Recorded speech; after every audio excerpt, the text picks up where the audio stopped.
This chapter in the book deals with what I called the puff adder bite. As I said earlier, my father, although a pathologist in Pretoria, also owned a lovely ranch in the Bushveld area of South Africa. Bushveld meaning the area Thabazimbi, Northern Dwaalboom area. He owned a lovely wildlife paradise there, or cattle paradise, wildlife paradise, whatever you want to call it. And the place had abundant grazing for sheep, dense brush and browsing,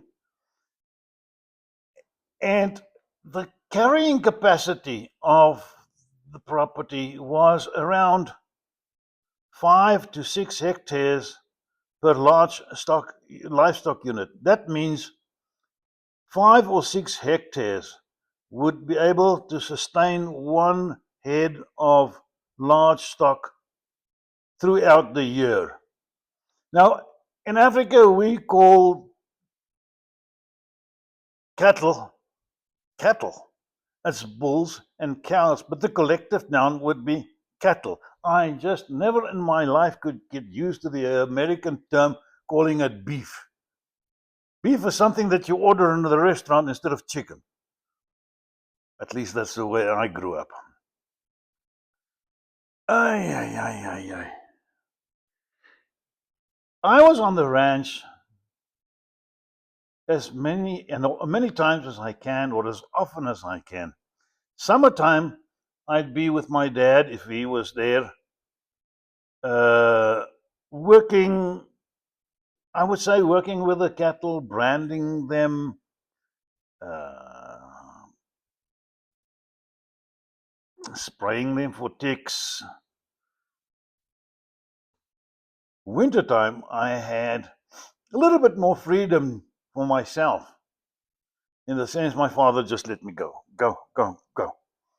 And I hunted. Mostly kudu and impala. Okay, here and there the odd warthog or bush pig or so, but mostly kudu and impala. And I would make biltong. Now, in another chapter, I will describe the process of making biltong. Now, hunting, in my case, I regularly did that on horseback. I had a fantastic mare. For some reason, she was not gun shy. I could sit on her back and shoot over her head, and she would just do a slight flinch. She would not jerk, jump, or take off galloping, not at all.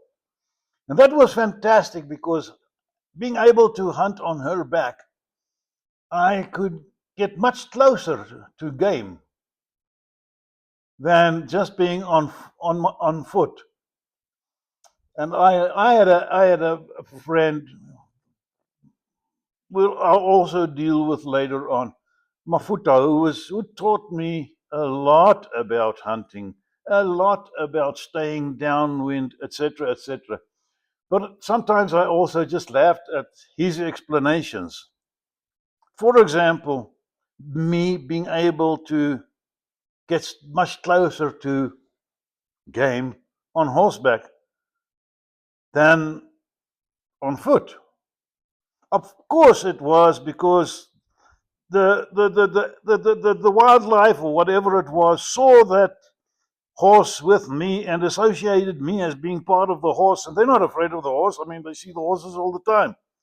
But his explanation was, oh, it's because they can't count. So they don't see my legs and they only see the horse's legs. And so that's the reason why they're not afraid of me and getting spooked.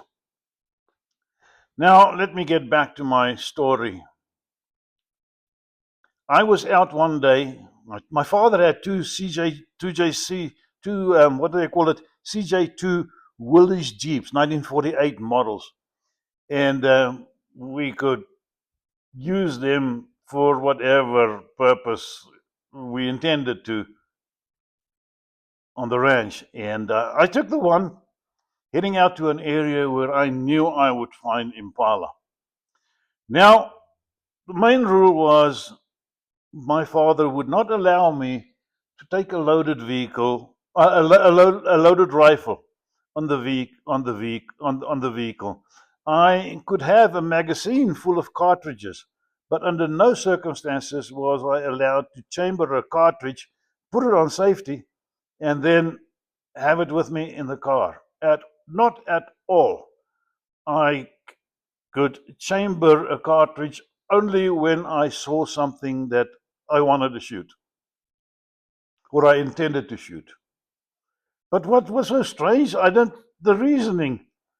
When I was on horseback, I was allowed to chamber a cartridge and put it on safety, but the rifle was slung over my shoulder. I don't know if that meant that there's less chance of an accident or whatever, but when I was on horseback, I was allowed to chamber a cartridge. Anyhow, I drove up to a point where I knew there would be in the Impala in the area, and I parked the vehicle, got my rifle, and there was a fence that I had to climb through.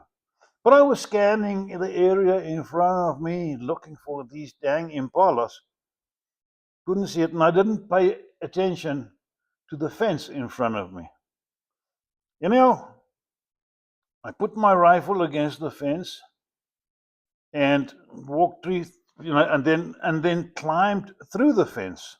It was a barbed wire fence of a cattle livestock paddock. No, not paddock. I don't know, camp. Well, it's a 5-string barbed fence. Not having looked what the heck I was doing, right under the fence, I stepped on a puff adder, which immediately bit me. And that was the day that I wasn't wearing boots. I was wearing something like tennis shoes or something like that, or running shoes.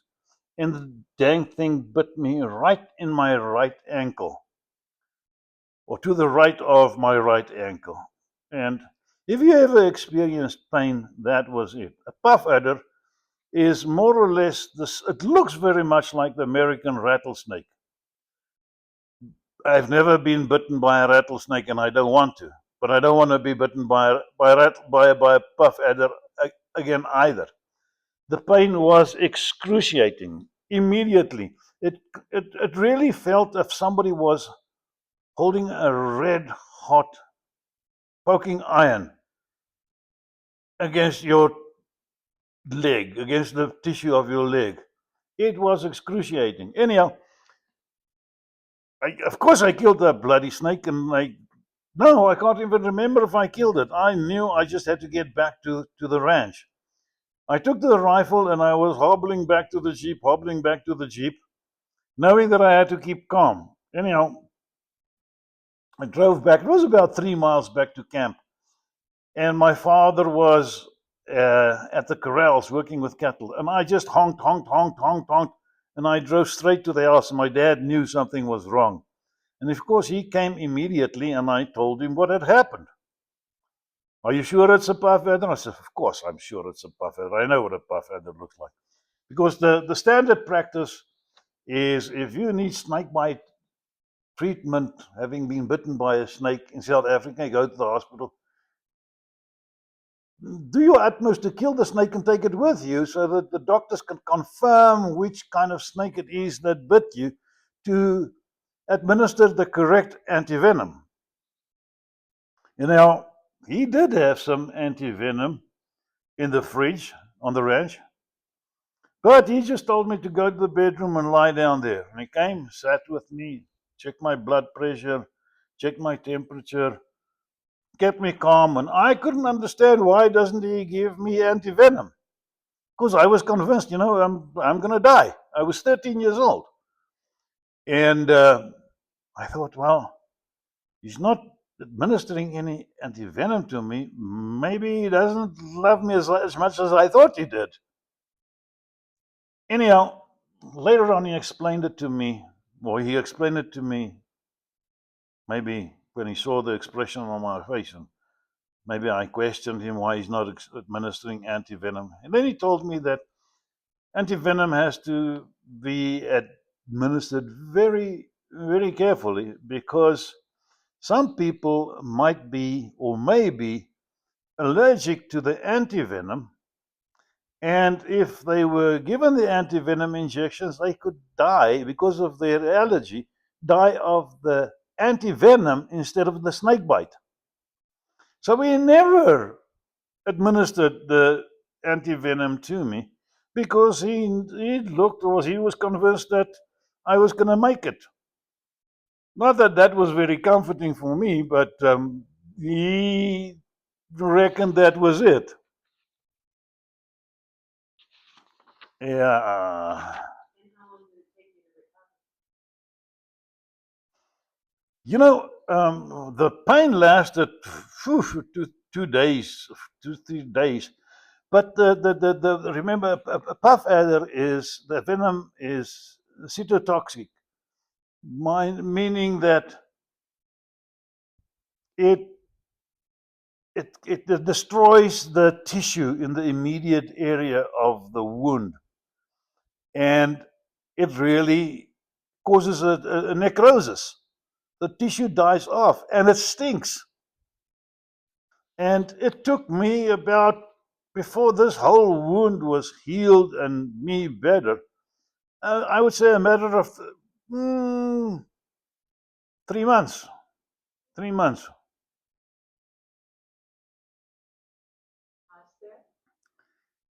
Say that again? No, there's something else that I wanted to say. Yeah.